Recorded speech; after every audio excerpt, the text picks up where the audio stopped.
Of under 5 year position proper कराना है, attachment proper कराना है, बोतल यूज नहीं करना, कप एंड स्पून यूज करना। थ्रस, अगर बच्चे के मुंह में ओरल थ्रस है, फंगस इन्फेक्शन कहते हैं इसको, the mother apply 0.25% gentle violet twice a day, per day दिन में क्या जेंसन वायलेट यूज करते हैं पेंट में 0.25%। ब्रेस्ट और निपल प्रॉब्लम, आपने कहा कैसे सर, मैंने कहा सोर निपल, नाम सुना होगा आपने। फिर आपने कहा ब्रेस्ट एनगॉर्जमेंट, ये सब प्रॉब्लम हैं जो माँ में पाई जाती हैं फीडिंग के टाइम पे। तो आप इनको मैनेज करना समझा दो माँ को कैसे करना है। अगर सपोज करो सोर निपल है या निपल में क्रैक पड़ गया है, अप्लाई, ये बता चुका हूँ, हैंड मिल्क, जो हैंड मिल्क है उसे अप्लाई करना चाहिए सोर निपल, ठीक है। और अगर ब्रेस्ट एनगॉर्जमेंट है, जो ब्रेस्ट एनगॉर्जमेंट है उसमें अगर बच्चा फीडिंग कर पा रहा है तो बेस्ट है, फिर तो अच्छी बात है। अगर नहीं कर पा रहा तो एक्सप्रेस करने को बोलो, माँ को बोलो कि मिल्क को एक्सप्रेस करे, बाहर निकाल दे, और फिर उस पर वार्म एप्लीकेशन यूज करे ब्रेस्ट के ऊपर, तो उसके जो ब्रेस्ट में तनाव है वो कम हो जाए। ये है ब्रेस्ट एनगॉर्जमेंट को ठीक करने के तरीके। वार्म एप्लीकेशन है, एक्सप्रेस मिल्क है, और ब्रेस्ट फीडिंग कर सकता है तो करो। तो ये सब चीज़ें आपको समझानी है माँ को जिसको ब्रेस्ट की प्रॉब्लम है, जिससे ये प्रॉब्लम दूर हो जाएंगी तो बच्चा नॉर्मल फीडिंग कर पाएगा। समझ आ रहा है बच्चे? तो advise mother to give home care, घर पर देना है और बच्चे को गर्म रखना है। मैं बार बार कह रहा हूँ, हाइपोथर्मिया में जाएगा तो फिर वापस हाइपोग्लाइसीमिया हो जाएगा, इसलिए हाइपोथर्मिया में बच्चा नहीं जाना चाहिए। तो ये जो हम असेस कर रहे थे, फीडिंग प्रॉब्लम असेस कर रहे थे, मैनेजमेंट बता रहे हैं अब, और अब है प्रॉब्लम नो फीडिंग। जब कोई प्रॉब्लम ही नहीं है फीडिंग की तो कोई अलग से मैनेजमेंट देने की जरूरत भी नहीं पड़ती। होम केयर के बारे में समझा देना, प्रेज द मदर, माँ को तारीफ करना कि बाप ने बहुत अच्छे से फीडिंग कराई है बच्चे को, अभी तक कोई प्रॉब्लम नहीं आने दी। Advise mother to return immediately, कोई प्रॉब्लम हो तो इमीडिएट आप आ सकते हो सेंटर। ये सब चीजें हैं तब जब कोई प्रॉब्लम जैसी बात है ही नहीं, no feeding problems. Time duration, कोई पूछे आपसे कि एक ब्रेस्ट से कितने टाइम तक फीडिंग करानी चाहिए, एवरेज 10 मिनट माना जाता है, ठीक है बच्चे, और ईच ब्रेस्ट। क्लियर? मुकेश जानी, RH नेगेटिव ब्लड इसलिए देते हैं बच्चे क्योंकि RH नेगेटिव सबसे सेफ होता है, उसमें RH एंटीजन नहीं होता है, तो कोई सा ब्लड हो आप उसमें RH नेगेटिव ब्लड ही देना, एक्सचेंज ट्रांसफ्यूजन, ठीक है। Main cause of under 5 year mortality is dehydration.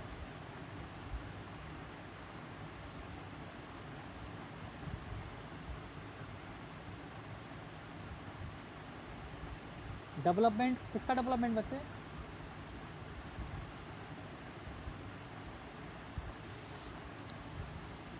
MMR vaccine की जगह अब MR वैक्सीन कर दिए बच्चे, मीजल्स एंड रूबेला, मम्स वाली बंद कर रखी है और 9 महीने पे देते हैं, ठीक है बेटा।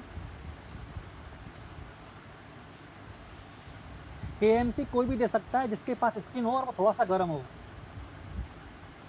स्किन टू स्किन कॉन्टेक्ट है ना, एक तो स्किन होनी चाहिए, हल्का सा गर्म होना चाहिए, कोई भी दे सकता है, माँ दादी दादा भाई बहन कोई भी दे सकता है।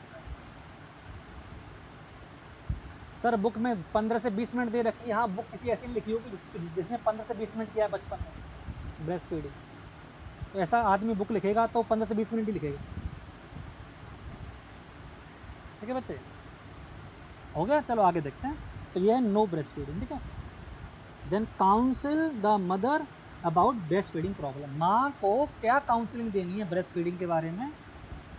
Teach the mother correct position, ये पोजीशन जो है वो आप कैसे मानते हो, देखो या तो बच्चे को आप लेफ्ट में ले लो, गोदी में बैठा लो, जिस ब्रेस्ट से बच्चे को फीडिंग करानी है उधर के हाथ को टर्न करो, और यहाँ जो स्पेस बना है यहाँ बच्चे का हेड आना चाहिए सपोर्ट के लिए, और ये जो आपकी फॉर आर्म है इससे बच्चे की बैक को सपोर्ट होना चाहिए, और जो आपका पाम है ये बच्चे के हिप्स, ये बच्चे के बटक्स के नीचे होना चाहिए, ठीक है। देन दूसरे हाथ से आप अपने ब्रेस्ट को रेज करके बच्चे के मुंह में प्रॉपर अटैचमेंट करा सकते हो। जब अटैचमेंट प्रॉपर हो जाए तब बच्चे को सहलाना, फॉन्डनेस दिखाना जरूरी होता है जितना सहलाओगे उतना ज़्यादा प्यार आएगा, जितना ज़्यादा प्यार आएगा उतना ज़्यादा ऑक्सीटोसिन बनेगा, जितना ज़्यादा ऑक्सीटोसिन बनेगा उतनी अच्छी ब्रेस्ट फीडिंग होगी। इसलिए सहलाते रहना ज़रूरी है ब्रेस्ट फीडिंग के टाइम। ठीक है बच्चे, वैसे भी ऑक्सीटोसिन को लव हार्मोन कहते हैं। समझ में आ रहा है ना बच्चे? तो आपने कहा the correct position and attachment to the breast feeding. Teach the mother to express breast milk and feed with cup and spoon. अगर बच्चा ब्रेस्ट फीड ही नहीं कर पा रहा है तो एक्सप्रेस करने को बोलो मिल्क को, और फिर उसको कप या स्पून से पिलाने के लिए माताजी को एडवाइस करो। If mother complain inadequate breast milk output, माँ कह रही कि उसका दूध कम बनता है, कॉमन प्रॉब्लम है, माँ आती है कि मेरे दूध कम बनता है, बच्चा भूखा रह जाता है, तो फिर आप माँ को एनकरेज करो कि वो अपनी फ्रीक्वेंसी बढ़ाए ब्रेस्ट फीडिंग की। जहाँ 8 बार करा रही थी वहाँ उसे 12 बार करानी पड़ेगी, क्योंकि मिल्क तो देना ही है। एक बार में कम आ रहा है, अगली बार में ज़्यादा आ जाएगा, इसलिए फ्रीक्वेंसी बढ़ा दो तभी तो अमाउंट कवर होगा। ड्रिंक प्लेंटी ऑफ फ्लूइड, माँ को बोलो आप ज़्यादा से ज़्यादा पानी पिए, ज़्यादा से ज़्यादा क्या लो, फ्लूइड लो, दूध लो, पानी लो, लिक्विड ज़्यादा लो, जिससे कि आपके अंदर मिल्क ज़्यादा हो। And eat a normal balance diet. जब माँ को ही खाना प्रॉपर नहीं मिलेगा तो माँ मिल्क कैसे बनाएगी? इसलिए माँ को बोलो आप बैलेंस डाइट अच्छे से खाना खाओ, फिर आपके पास भी अच्छा मिल्क होगा और आप उसको पिला सकते। ठीक है बच्चे? लो शुगर लेवल कितना होता है? Less than 40 is hypoglycaemia at birth, after 1 day, एक दिन के बाद। Less than 45 is hypoglycaemia. ठीक है बच्चे? चलो, then if infant is passing urine 5 to 6 time a day, अगर बच्चा एक दिन में 5 से 6 बार यूरिन जा रहा है और वेट प्रॉपर गेन कर रहा है, इसका मतलब माँ को बोलो कि ब्रेस्ट फीडिंग परफेक्ट है, लैक्टेशन एडिक्वेट। दोबारा बता देता हूँ, काउंसलिंग चल रही है माँ की। आपने कहा माता जी अगर आपका बच्चा 5 से 6 बार यूरिन पास कर रहा है और नॉर्मल उसका वेट गेन हो रहा है, तो फिर आप जो दे रही हो बिल्कुल काफ़ी है, कोई बात नहीं है। ठीक है बच्चे? If the mother does not breastfeed at all, breastfeeding counselor may be able to help to overcome difficulty and begin breastfeeding again. अगर माँ को ब्रेस्ट फीडिंग कराने में प्रॉब्लम आ रही है या ब्रेस्ट फीडिंग बंद हो गई है, तो जो काउंसलर है उसे प्रॉब्लम को दूर करना चाहिए और जल्दी से जल्दी वापस से उसकी ब्रेस्ट फीडिंग को वापस रिज्यूम करना चाहिए। चलिए बच्चे, मीनू जांगड़ अभी तो बताया था, कोई आंसर दे दो मीनू जांगड़ को, कोई भी दे सकता है। ठीक है? Advise mother who does not breast feed about choosing and correctly preparing dairy and the animal. जो माँ कोशिश करने के बाद भी, पूरे प्रयास करने के बाद भी ब्रेस्ट फीड नहीं करा पा रही, फिर उसको माँ को एडवाइस करना है कि एनिमल मिल्क या गाय और भैंस का दूध जो भी आपको देना है वो बच्चे को दे सकते हो, या डेयरी आप जो पाउडर आता है वो भी काम में ले सकते हो। ठीक है? Also advice feed the young infant with the cup, not from the feeding बोतल। फिर भी वो दूध देना है तो कब से देना, फीडिंग बोतल का यूज मत करना। समझ आ रहा है बच्चे? Then after treating nipple and breast problem, जो भी निपल की ब्रेस्ट की प्रॉब्लम है उनको दूर करना है। कैसे? इफ द निपल इज सोर, निपल सोर है, अप्लाई ब्रेस्ट मिल्क। अभी बताया था मैंने, कौन सा breast milk? Hind breast milk, hind. सूदनिंग effect, correct position, attachment proper होना चाहिए। अगर डिस्कम्फर्ट फील एक्सप्रेस, अगर माँ को ब्रेस्ट में तनाव है, एनगॉर्जमेंट है, तो उसको बोलो फीड कराए या मिल्क को बाहर निकाले और कटोरी या स्पून से बच्चे को पिलाए। ये जो भाषा है ये वही है जो आपको एग्जाम में मिलेगी CHO। ठीक है बच्चे? तो आप इस बात का ध्यान रखना कि निपल प्रॉब्लम, जो ब्रेस्ट प्रॉब्लम है, वो भी आपको दूर करनी है। If the breast are engorge, अगर ब्रेस्ट एनगॉर्ज हैं, let the baby continue to suck if possible. If the baby can not suck effectively, help the mother to express milk and then put the young infant to the breast. Putting the warm, मैंने अभी आपको बताया था breast engorgement में warm compress यानी warm application का use होते हैं, जिससे ब्रेस्ट का तनाव थोड़ा कम हो जाता है डायलेशन की वजह से और पेन कम हो जाता है।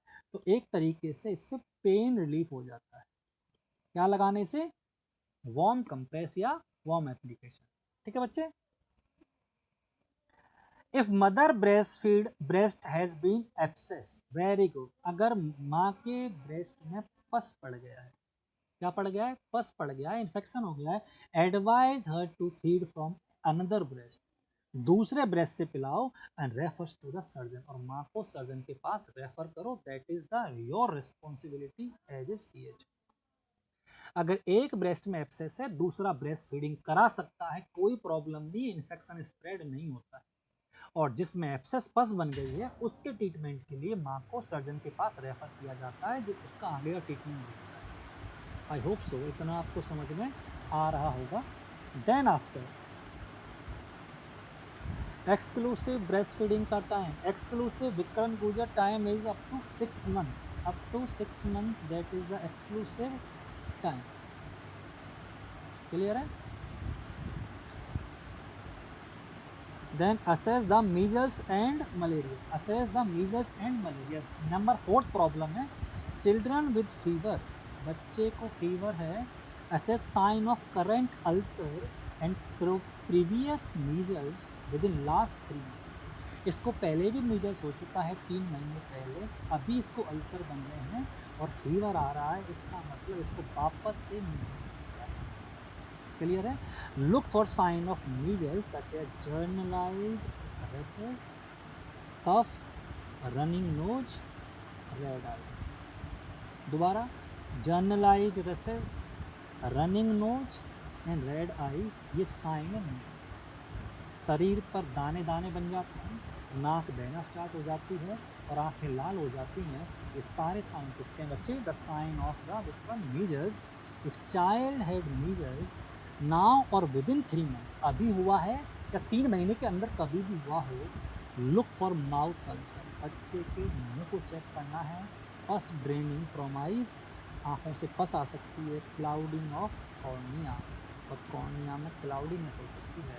आपको पता होना चाहिए मीजल्स यानी case of that is rubeola infection, हाँ या ना बच्चे।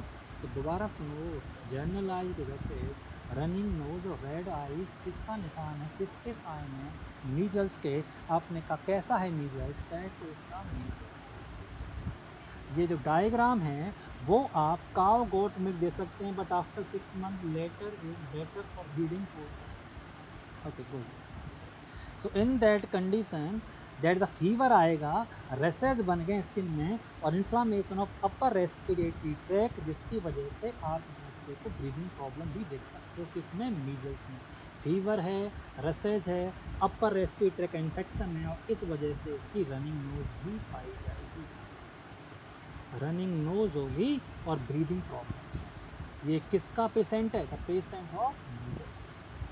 चलिए बच्चे, गुड। जितेंद्र लाखरा, कहाँ बताया बेटा न्यूमोनिया को अंडर 5 में। Okay, management, give vitamin A, एक बात आप ध्यान सुनना, विटामिन ए डेफिशिएंसी को इज कॉज फॉर मीजल्स, उसे मीजल्स का कॉज माना गया, ठीक है बच्चे, उसे मीजल्स का कॉज माना जाता है विटामिन ए की डेफिशिएंसी को, इसलिए विटामिन ए को मीजल्स के ट्रीटमेंट में शामिल किया गया है। 1 साल से छोटे बच्चे के लिए 1 लाख इंटरनेशनल यूनिट और 1 साल से बड़े बच्चे में 2 लाख इंटरनेशनल यूनिट, आपको विटामिन ए के बारे में पता है, ठीक है बच्चे। तो ये जो विटामिन ए है ये जरूर देते हैं मीजल्स के इलाज में, ठीक है। गिव फर्स्ट डोज आप जो दे रहे हो क्लोरोमफेनिकोल का 40 mg पर केजी देना है, अगर बच्चा ओरल एमोक्सिलिन नहीं ले पा रहा है तो। आप इंजेक्शन से क्या देना, क्लोरोमफेनिकोल 40 mg पर केजी, मीजल्स का इलाज बता रहा हूँ। और आपको पता है कुछ मेडिसिन CHO को लिखनी है और ये वही मेडिसिन है जो CHO को बोलनी है, आपको समझ में आ रहा है ना बच्चे? तो क्लोरामफेनिकोल 40 mg पर केजी देना है, वो भी इंजेक्शन तब लगाऊंगा जब वो ओरल अमोक्सिलिन नहीं मिल पा रहा, क्योंकि अल्सर हो रहे हैं मुंह में, इसलिए। क्लाउडीनेस ऑफ कॉर्निया, पस ड्रेनिंग फ्रॉम आई, आपके अगर किसी बच्चे के कॉर्निया में क्लाउडीनेस है और आंखों से पस आ रहा है, आप उसको टेट्रासाइक्लिन का ऑइंटमेंट लगाने को बोलना। माँ को बोलना इसको टेट्रासाइक्लिन का ऑइंटमेंट लगाया जाए। ये सारे एंटीबायोटिक याद रखना, ऐसा ना हो नॉर्थ साइड से तो गए CHO से भी जाओ। ठीक है बच्चे? इसलिए जितनी भी अटेंशन है वो पूरा यूज करो एग्जाम के लिए, मैक्सिमम कोशिश करो गेन करने की किसी भी लेक्चर से। तो आपने कहा कि सर ये जो क्लोरोमफेनिकोल है 40 mg पर केजी देना है, मैंने कहा पर अगर आई में इन्फेक्शन हुआ है मीजल्स केस में, तो आप टेट्रासाइक्लिन का आप क्या दे देना उसके बच्चे, that is the which one, I ointment, और उसे तुरंत रेफर कर देना हॉस्पिटल। ये एज CHO आपकी रिस्पॉन्सिबिलिटी। कब? जब आपके बच्चे को मीजल्स का इन्फेक्शन हो। आपने कहा ठीक है सर, मीजल्स के बाद हमने कहा मलेरिया। अगर मलेरिया क्या, देखो मलेरिया में फीवर आएगा, ये तो हम सब जानते हैं, कन्फर्म है कि फीवर आता है मलेरिया में, और फील हॉट टू टच, बच्चे को टच करने पर गर्म भी आता है। एक बात सुनना कि but no stiff, neck stiff नहीं है। बोला सर नेक की बात अचानक कहाँ से आ गई? मेरी बात सुनो बच्चे, अगर छोटा बच्चा है फीवर के साथ नेक स्टिफ आ रही है, तो फिर इसको मेनिंजाइटिस भी हो सकता है। पर ओनली फीवर आ रहा है और गर्दन एक इसकी स्टिफ नहीं है, तो फिर इसको ज्यादा चांस है किस क्या होने का, मलेरिया होने का, बशर्ते ये उस एरिया से आया हो जहां मलेरिया के केस ज्यादा पाए जाते हैं। दोबारा सुन लो मैं क्या कह रहा हूं, malaria high risk group, high risk area से आया हो, मलेरिया हाई रिस्क एरिया से आया हो, फीवर आ रहा हो और नेक स्टिफ ना हो, तो फिर इसको मलेरिया है 100%। दोबारा बोलो, malaria high risk group area से आया हो, नेक स्टिफ ना हो और इसको फीवर आ रहा हो, इसका मतलब है इसे मलेरिया ही है। Classify the child as a, फिर आप इस बच्चे को क्या मानोगे, मलेरिया। मलेरिया आप भी जानते हो, मलेरिया जो है वो पैरासाइट से होता है, और वो पैरासाइट होता है प्लाज्मा। मच्छर तो सिर्फ इसका वेक्टर होता है, ठीक है बच्चे, मच्छर सिर्फ इसका, मादा एनोफ्लिस जो है वो सिर्फ इसका वेक्टर होता है, वो स्प्रेड करने में काम आता है। कॉजिटिव एजेंट वो नहीं होता, कॉजिटिव एजेंट इज प्लाज्मोडियम, जिसकी टोटल 4 स्पीसीज है जो मलेरिया पैदा करती है। आपने पढ़ा भी होगा, एक बार दोबारा देख लो कौन कौन सी स्पीसीज हैं। Species number first, that is the plasmodium vivax, जो मोस्ट कॉमन है। Then plasmodium falciparum most severe है, plasmodium malariae and plasmodium ovale सबसे रेयर होता है और ये सबसे कॉमन होता है। प्लाज्मोडियम पैरासाइट होता है, ठीक है बच्चे, ना ये बैक्टीरिया होता है ना ये वायरस होता है, इट्स ओनली पैरासाइट। आपने पढ़ा भी होगा, पढ़ लेना, कल कोई पढ़ाएगा आपको कम्युनिटी में, that is the mosquito, that is the cycle of malaria, asexual और sexual, asexual human, sexual in mosquito, 2 type of cycle. Clear बच्चे? सो इन दैट कंडीशन आपने कहा प्लाज्मोडियम वाइवेक्स है, फैल्सीफेरम है, और ये है क्या, प्लाज्मोडियम मलेरी एंड ओवेल। इसे कहते हैं ब्लैक वाटर फीवर, इसको फैल्सीफेरम, ब्लैक वाटर फीवर याद रखना बच्चे, ब्लैक वाटर फीवर एग्जाम में पूछ लेता है कई बार, काला पानी। क्लियर है? पीआर यादव, पीआर यादव कुछ भी कर सकता है बच्चे, कोई दिक्कत नहीं। Clear? So in that condition management क्या है बच्चे इसका, गिव ओरल, दोबारा मैं कंफ्यूजन दूंगा, इन्फेंट में पूछे तो मोस्ट कॉमन कॉज न्यूमोनिया बोलना, या लो बर्थ वेट, या प्री मैच्योरिटी। फिर कह रहा हूँ 5 ईयर तक पूछे तो इसको आंसर डिहाइड्रेशन देना, बार बार मत पूछो चाहे कहीं भी कुछ भी लिखा हो, यही आंसर है, यही याद करना है, बाकी तुम्हारी मर्जी है, जो तुम्हें याद करना है वो याद करना। ठीक है, आंसर तो यही है। अब चाचा ने ये बताया, काका की किताब में क्या लिखा हुआ है, ये सब छोड़। क्लियर है? यही आंसर है जो आपको देखना है, बार बार नहीं बोलूँगा। ठीक है बच्चे? CHO में नेगेटिव मार्किंग लास्ट टाइम तक तो नहीं थी, इस साल भी नहीं होगी। ठीक है बच्चे? Then condition, give 1 dose of paracetamol और आप इसे क्या दोगे, एंटी मलेरियल पैरासीटामोल अगर हाई टेम्परेचर है तो। Advise mother to return immediately, follow up every 2 घंटे, हर 2 दिन में आना है। And fever present every day more than 7 day तो रेफर फॉर असेसमेंट, दोबारा इसका असेसमेंट के लिए रेफर करा। ठीक है बच्चे, in that condition management of malaria. Then next है assess of immunisation, assessment for immunisation. Immunisation के बारे में मैं आपको एज इट इज पूरा पढ़ा चुका हूँ, यूनिवर्सल इम्यूनाइजेशन प्रोग्राम मैंने पूरा पढ़ाया है, मेरा सेकंड लेक्चर था, उसमें मैंने पूरी बात की है कौन से टाइम पर कौन सी वैक्सीन लगानी चाहिए, कैसे कैसे वैक्सीन लगाना है, कब लगाना है, नहीं लगाया तो कब लगाना है। तो जो मेरा सेकंड लेक्चर था वो पूरा ही इसी बेस पर था, इसलिए ये आपको पता होना चाहिए इम्यूनाइजेशन के बारे में। Then treat the sick young infant, आपको कैसे कैसे ठीक करना है। सबसे पहले हम क्या देंगे इसको, एंटीबायोटिक। ये कॉमन मैनेजमेंट है, वो प्रॉब्लम सारी चली गई हैं, कॉमन मैनेजमेंट बात कर रहे हैं जो CHO के एग्जाम में इम्पोर्टेंट है। तो सबसे पहले मैनेजमेंट किसके द्वारा करोगे, एंटीबायोटिक के द्वारा। एंटीबायोटिक इंट्रामस्कुलर दे देना बेटर है, वर्स्टस लेटेस्ट में लगेगा, छोटा बच्चा है तो। Explain the mother Y drug is given, माँ को समझाना है ड्रग क्यों दे रहे हो। Determine the dose of gentamicin, gentamicin का डोज कितना देना है। एम्पिसिलिन याद है ना, मैं बता चुका हूँ 3 mg पर kg, बार बार आया है। Ampicillin 100 mg per kg, clear आ रहा है ना। Then use sterile, common sense की बात है, स्टेराइल निडल लेना है, स्टेराइल सिरिंज लेना है, डिस्पोजल लो तो और बेटर है। Measure the dose accurately, dose बिल्कुल ध्यान से लेना, ना कम ना ज़्यादा, नहीं तो कम डोज इनफेक्टिव हो जाएगा, ओवर डोज टॉक्सिक हो जाएगा। तो डोज बिल्कुल ढंग से लेना, स्टेराइल लेना, माँ को समझा देना, एंटीबायोटिक क्लियर बच्चे।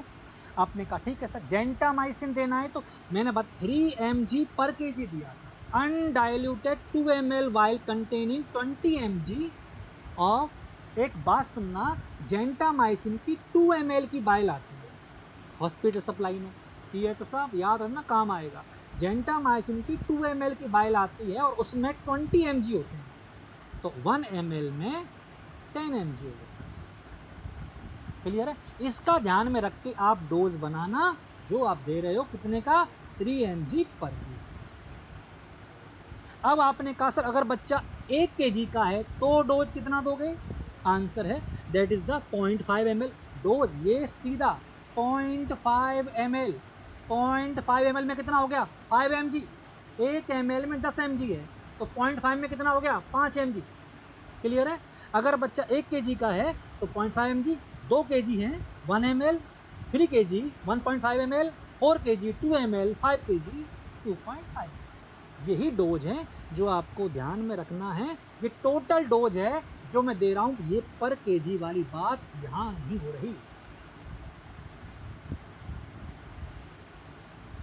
क्लियर बच्चे, जो एम्पूल, हाँ जो एम्पूल वाइल जो भी आ रही है आप उसको ध्यान रखना, ये डोज आपको बिल्कुल कंफर्म होने चाहिए, ये आप ही लिखोगे, आप ऑथराइज हो इसे लिखने के लिए जब सिलेक्शन हो जाएगा आपका। तो 2 ml की जो वाइल या एम्पूल है उसमें 20 mg आते हैं, और आपसे पूछा जाए डोज तो वैसे ये है डायरेक्ट, पर अगर बिना kg काउंट करे देना है तो आपको ऐसे देना चाहिए। क्लियर, ये किसकी बात हो रही है, जेंटामाइसिन।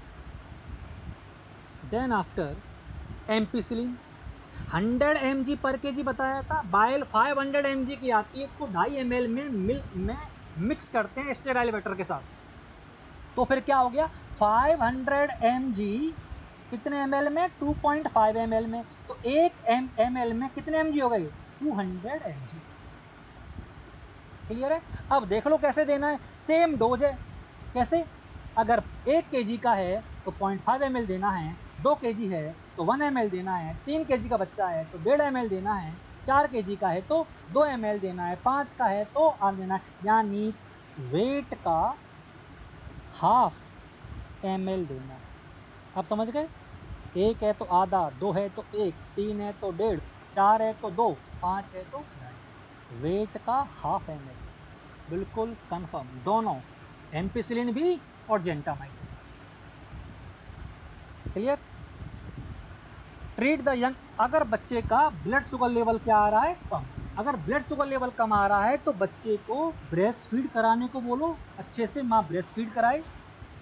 अगर बच्चा ब्रेस्ट फीड नहीं कर रहा है, अगर बच्चा not able to breast feed पर सॉलो कर सकता है, देखो 15 मिनट मोर, 15 मिनट और हैं, उसके बाद आप फ्री हो जाओगे। अभी मुझे कुछ MCQ कराने हैं, ठीक है बच्चे, तो आप 10:30 तक रहो, 10:30 के बाद क्लास नहीं होगी, ठीक है। तो जस्ट 15 मिनट और वेट कर लो, मुझे पता है आपको बहुत सारे काम हैं, वेट हो रहा है आपका, व्हाट्सअप भी करना है फिर आपको, इसलिए थोड़ा सा और 15 मिनट, नहीं तो आप जा सकते हो, आपकी इच्छा है, ठीक है बच्चे।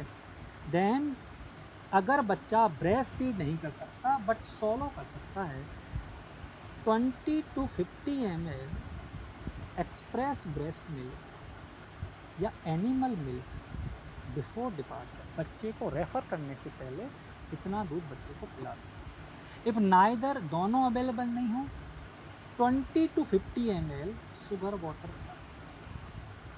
क्लियर है? टू टेक शुगर वाटर कैसे बनाना है, 4 टीस्पून इन 200 ml कप, इससे बन जाएगा शुगर वाटर। दोबारा सुन लो, 4 चम्मच चीनी 200 ml पानी में मिलाकर बच्चे को पिला दो, हॉस्पिटल तक पहुंचने तक हाइपोग्लाइसीमिया से नहीं होगा, स्पून से पिला दो, ठीक है बच्चे, good. If infant is not able to swallow, अगर बच्चा सोलो ही नहीं कर पा रहा है, in that give 20 to 50 ml express breast milk locally या एनिमल मिल्क बाय इंजेक्शन। देखो, अगर ब्रेस्ट फीड कर सकता है वेल, नहीं कर सकता ब्रेस्ट फीड, सोलो कर सकता है तो चम्मच से पिलाऊंगा, सोलो भी नहीं कर सकता तो इंजेक्शन दूंगा जरूर। समझ में आ रहा है? क्योंकि मुझे हॉस्पिटल पहुंचाने तक बच्चे को सही रखना है। तो अगर ब्रेस्ट फीड करा रहा है ब्रेस्ट फीड करने दो, ब्रेस्ट फीड नहीं करा रहा है तो ब्रेस्ट फीड को आप स्पून से पिला दो, सोलो कर रहा है और सोलो भी नहीं कर रहा तो एनजीटी से पिला दो। पर जाना चाहिए बच्चे की बॉडी में 20 to 50 है शुगर वाटर। क्लियर है?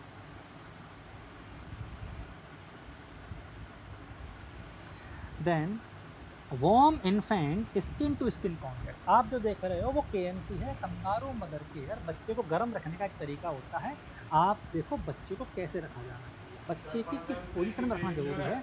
बच्चे का child should be present between breast, बच्चा जो है ब्रेस्ट के बीच में होना चाहिए, सर पर कैप रखना जरूरी है, पैर में सॉक्स पहनाना जरूरी है।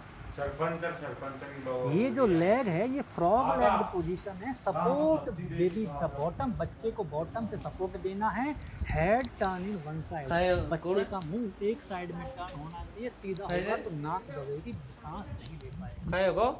ये जो कंगारू मदर केयर है, ये करेक्ट पोजीशन आपके सामने डायग्राम में दिखाई गई है कि ये बच्चा जो है ब्रेस्ट के बीच में होना चाहिए, skin to skin direct contact होना चाहिए, बच्चे का हेड वन साइड में टर्न होना चाहिए, बच्चे के बॉटम को मां सपोर्ट दे और बच्चा फ्रॉग लेग पोजीशन में हो, दोनों पैर फ्लेक्स होने चाहिए, सर पर कैप,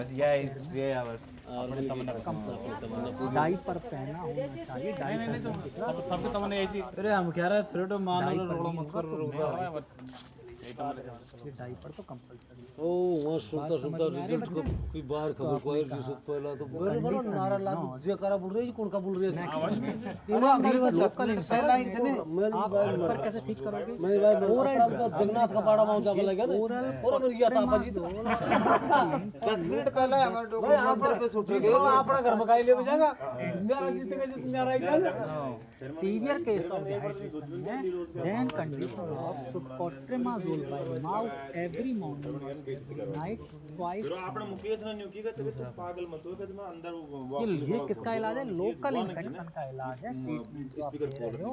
आपने कहा ये जो मैं बता रहा था ये वो है जो आप कॉट्रेमाजोल में क्या क्या होता है एक बार देख लेते हैं। कॉट्रेमाजोल में ट्राइमेथोप्रिम एंड सल्फामेथाजोल होता है, ये दो का कॉम्बिनेशन होता है, ट्राइमेथोप्रिम एंड सल्फामेथाजोल।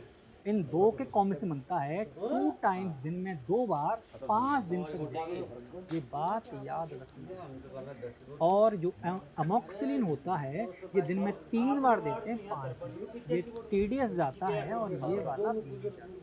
ये बच्चे ये दोनों 5-5 दिन देते होते हैं, कॉट्रेमाजोल भी और अमोक्सिलिन भी। ये आप KMC कब देनी चाहिए? KMC तनवीर सिंह KMC देते हैं जब बच्चा लो वेट हो, लो बर्थ दिखाओ कैसे दिखाओ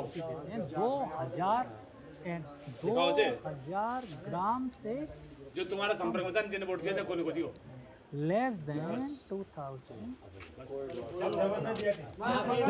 ग्राम से कम दी जाना चाहिए।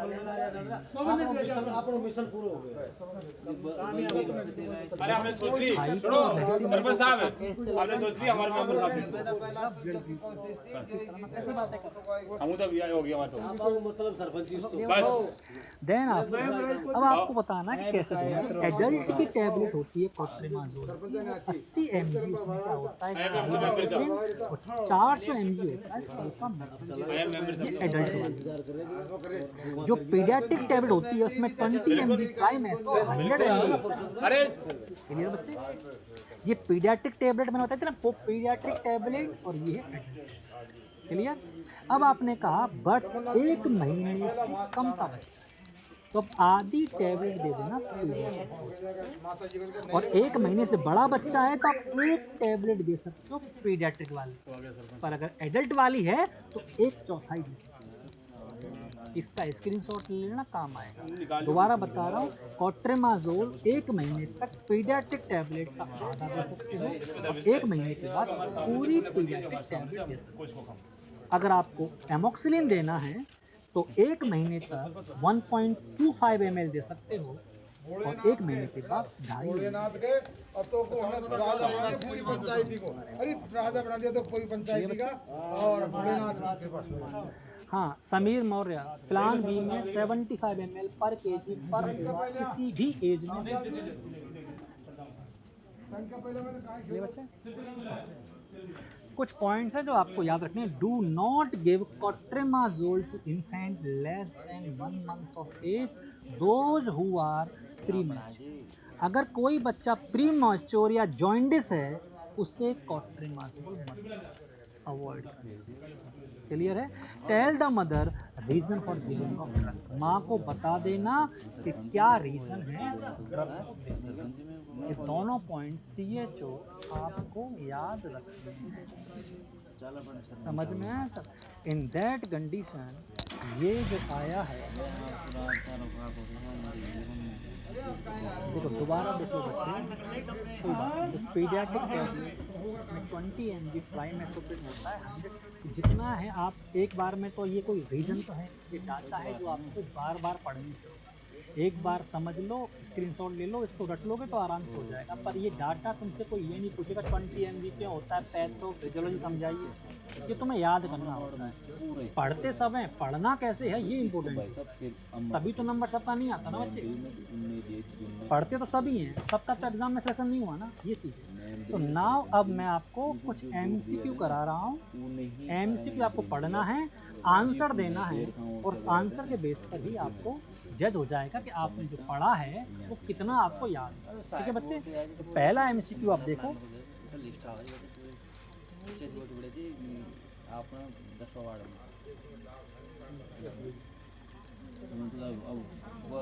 Which of the following age do the IMNCI clinical guideline address?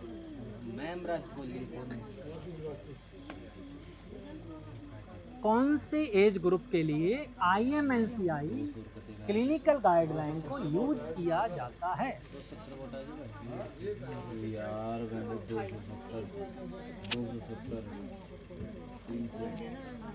Answer तो फास्ट। 70 तो पढ़िया ही कौन मुझे तो गुजरन का वोट तो पढ़िया कौन पढ़िया हैं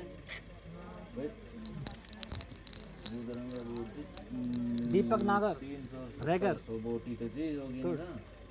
Dinesh, Narendra, JR, good, Manisha Sahu, Sunil, Kushal, Manju, Rajendra. Very good. पण आपण मासे भी काय को मिलते हैं हां मासे भी कमी नहीं और पट्टे की आपण रोड से क्या चलना ना को 15 boat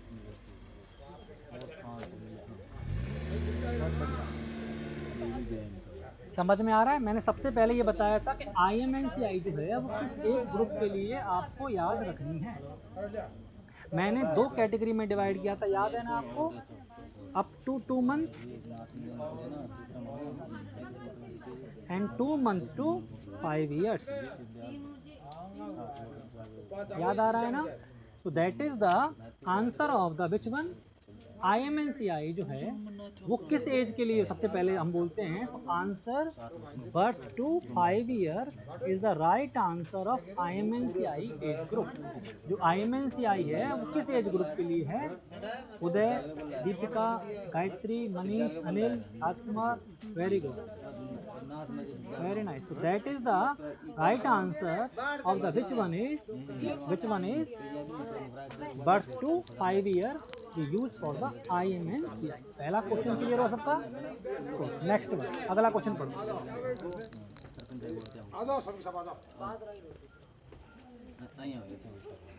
Which of the following action does a pink coded classification? Try age। Pink coded classification के लिए जब किसी को पिंक कोडेड में रखते हैं उसका क्या मतलब निकाला जाना चाहिए? पिंक कोडेड वाले बच्चे के लिए कंडीशन के लिए क्या सिचुएशन में क्या हमें करना चाहिए जब बच्चे की कोई भी कंडीशन पिंक कोडेड होती है, पिंक कोडेड या रेड कोडेड ट्राई एज के हिसाब से। Give a pre referral treatment, give medicine for home care, advise mother to return immediately, refer urgently to the hospital. Anurag, Banwari, Nitin, Anuj, Narendra, Anil Tak, Ashok, Brajesh, Devendra, Kuldeep, very good, Hari Singh, Omna, Sunil, very good. तो ये जो चीज़ें हैं आरती, सबके आंसर राइट हैं। वैसे जिन्होंने आंसर दिए सब लोगों ने वेरी गुड। देव, मनोज, सुरजीत, जीतू, सुरेखा, वेरी गुड। तो आंसर है कि अगर किसी को पिंक कोडेड में कंसीडर किया गया इसका मतलब do not waste any time any minute in any condition, you should immediately refer the child। Pink coded का मतलब है बच्चे को इमीडिएट रेफर करना है। आपको बिना टाइम वेस्ट करे इस बच्चे को रेफर करना है कहाँ पर? Hospital. That is the case of the which one is answer is pink coded classification. Clear बच्चे? तो next question of pink coded classification के बाद, what is the cut rate of fast breathing exactly 12-month old child? 12 महीने के बच्चे के लिए fast breathing का कट ऑफ पॉइंट क्या है? मैं पढ़ा चुका हूँ। किसको कट ऑफ पॉइंट बोलेंगे फास्ट ब्रीदिंग का? जब बच्चा एग्जैक्टली 12 महीने का है।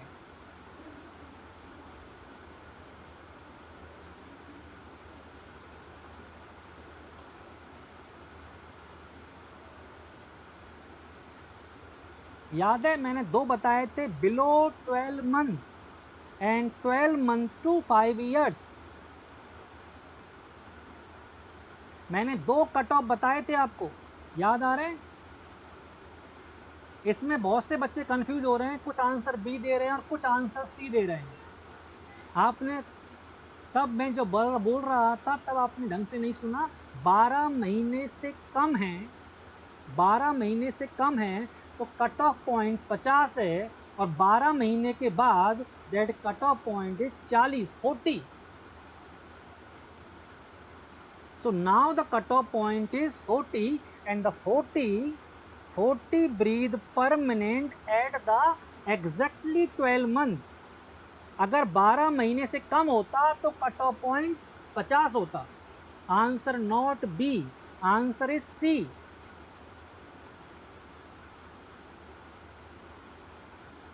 क्लियर बच्चे? तो जो कट ऑफ पॉइंट है वो क्या माना जाएगा? सी। यानी उससे ज्यादा में फास्ट ब्रीदिंग को कंसीडर किया जाएगा। क्लियर बच्चे? ओके, नेक्स्ट क्वेश्चन है, which of the following statement best describe chest indwelling. मैंने बताया था अभी आपको, चेस्ट इनड्वेलिंग किसे कहते हैं, किसको माना गया है चेस्ट इनड्वेलिंग? आंसर करो सब लोग पढ़ के फास्ट। 3 आदमी 4 देख सुने। अब मोको एक बात याद आई, मौसू शिवदयाल ने या किसी कपाना तू चले बात गलत माना तब बोर्ड को दे दाना कथा तब 10वीं वोट को दे दी ने। सबसे पहले मैंने बताया था ये एक्सपीरेशन पे होता है या इंस्पिरेशन पे होता है? एक्सपीरेशन और inspiration, answer is inspiration. Clear है? तो सबसे पहले किस टाइम पर इंस्पिरेशन के समय inward movement of lower chest, lower chest का इनवर्ड मूवमेंट जो होता है उसे कहते हैं चेस्ट इनड्वेलिंग, और that is the right answer, because expiration पर कभी भी नहीं होता। और एनी इंटरकोस्टल रिट्रैक्शन इंस्पिरेशन को चेस्ट इनड्वेलिंग नहीं कहते। Chest indwelling always lower chest का अंदर की तरफ धंसना, और वो भी कब? During inspiration, that is the chest indwelling. Clear बच्चे? Good. So now the next question and the last question, a skin pinch goes back very slowly, बहुत स्लो वापस जाती है, इसको क्या कहते हैं? बहुत स्लो जो वापस जाती है इसे क्या कहते हैं? भाई देख मैं बताओ, सुनो किस केस में उसको वेरी वेरी स्लो माना जाएगा? जो ने एक बात खींची मोसू कहते भाई कहते तुम सोचोगे तुम गुजर वोट दे दी, वो भाई देगा कहते तुमको देगा 50-60 वोट को दे दे तो दे दे ना तुम पत्ता को दे वोट। उनके मेन मकसद से तुम सो सरपंच आएगा वोट ले वो तुम सरपंच आएगा वोट उनको दे दे, बाकी और कौन काहे भी सतुनो कहते तू काहे मान बात माने हम तुम जाना चाहना कहते वो खई अच्छा कहते ना तुम नहीं जनाने पे अपन खेती पे मुश्किल देखिए इनकी बात करो बड़ी मुश्किल है ने। और सुन ले आप मेमोरी में खड़ा वेरी गुड। तो काहे तो आप रमेश, प्रदीप, हरीश, भव्या, नोमेर, अंचल, भूपेन, वेरी गुड। मैंने आपसे कहा था कि नॉर्मल वो होता है जो विद इन 2 सेकेंड वापस लौट आती है स्किन। अगर स्किन बहुत स्लो है तो it is more than 2 second, वो 2 सेकेंड के ज्यादा टाइम लेगी वापस लौटने। समझ आ रहा है बच्चे? इन दैट कंडीशन ये जो आंसर है इसका साहब के सिलेक्शन के thank you so much, love you all. मिलेड़ा 60 वोट नहीं आप तो मिले थी और 20 वोट कोई दांगना नहीं अपना अपना 70-80 वोट अपना मान ले, 60 वोट ऊ का माउस मान ले, जदी तुझे 100 खते गए थी 42 तो ऊ का वोट छी ने ऊ का थोक में सरपंच का वोट की बात करें, सरपंच ने 85 वोट आए थे ये 85 में दांगना से 94 से 10-20 वोट गए थे, बाकी से 89 गए थे 60-65 वोट नहीं 20 वोट इन आपने 120 थे ना तो 20 तो वोट पे दिया ही तो 20 वोट पे अपन उसको सबको ध्यान से 20 वोट पे नहीं कौन दे भाई ऊ को आप में कौन गया तो सरपंच जी में कौन गया सरपंच में ज्यादा नहीं ऊ के नहीं तो आपने 2 दिन का या मान ले हैं 60 वोट गए थी ऊ को तो उनका मासू 20 वोट ही मिलेगा मान गुजरन कर सरपंची में राम दयाल जिनने न्यूयॉर्क जिन्हें मारा वॉक को मिले तू उनकी व्यक्ति मारा वॉक को मिले तू उनकी व्यक्ति जे को दे रहा है। हां ये को कौन दे रहा है जो आदमी विचलित कर दियो कोई आदमी ना जाना को क्यों नहीं जाना कट्टी ले वो जान की और दिमाग सुनो 9 नंबर कोई क्यों दबा 8 नहीं पूरा 80-85 को आया था भाई नहीं निके हम वोट कौन को दिया चलो छोड़ो जब राम दिया थे वा को दियो वा खेरे थे हम ये 32 बटन से जीते तो 32 से जीते 45 ना दूसरे नंबर पर नाच रही है तुमसे अफगान देख लो सिद्धाल खैर देख लो कहते भाई कहते तुम सोचो तो अफगान नाचो नाचो अफगान फकीर मारो तगड़ी कहते टक्कर में नाच रहे हो कहते वन खींच मुझे यार नाचो को रह सके ये बात मुझे सवारे हम खाना भी कहती हैं जो कहते थे क्या तो शिवदयाल क्या से नहीं रामदयाल सुई दीजियो सिद्धाल बोले कि 2-4 ना तो ये घेर बैठे से ज्यादा आगे वाले 3-4 5 वर्षों के ऊपर ज्यादा निकल जाए सिद्धाल गारंटी 5 तो लास्ट था 3-4 से ज्यादा अंदर गुजर में वाला कशा काय जोगिंग का 60 वोट हो गए गुजरने में खोजिए काय जोगिंग का 108 वोट थी ने जो 108 वोट पड़े थी ने जो 40-45 वोट थोड़ा थोड़ा हुए थे बाकी 50-55-60 वोट गए थे रामदयाल सो ज्यादा ये वार्ड में जोगिंग का वोट गए थे रामदयाल गुजरने में वोट को पड़े रामदयाल अब बर्बाद आप सब गए ना जाके 20 वोट में नाचा गया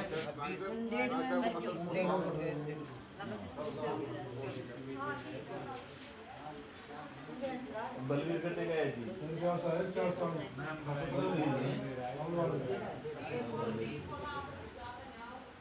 नाचा